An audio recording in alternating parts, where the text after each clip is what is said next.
1 2 3 فيفا لاجوري. من مين يا جماعه؟ بتطلع من سبيد، افضل ستريمر بالعالم موجود هلا بالجزائر وبالصحراء يا جماعه. انا بلشت غار هلا يا جماعه. هيدا يا معلم جاي من امريكا هلا الجزائر، انا بعد هلا مش رايح الجزائر يا جماعه. عم شوف مقاطع لقطات للجزائر يا اخي، عم بندوخ.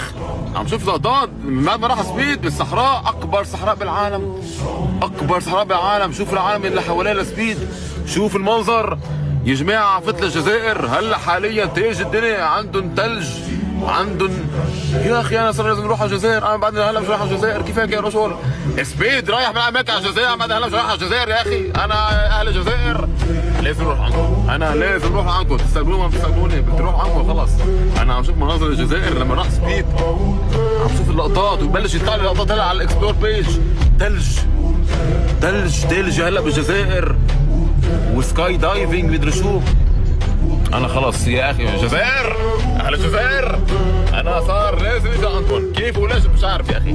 هي اصعب فيزا بالعالم، انا بعرف الجزائر اصعب فيزا بالعالم، بس بتزبط بالاخر، ما تزبط. وانا 2026 لازم اجي على الجزائر.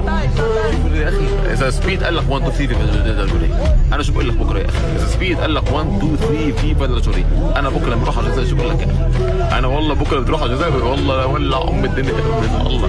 بس يا اخي انا مستانس. شوفوا يا جماعه سبيد، تحبوا ولا ما تحبوا، مجنون. بس اللي عم يعمله والله شيء مميز.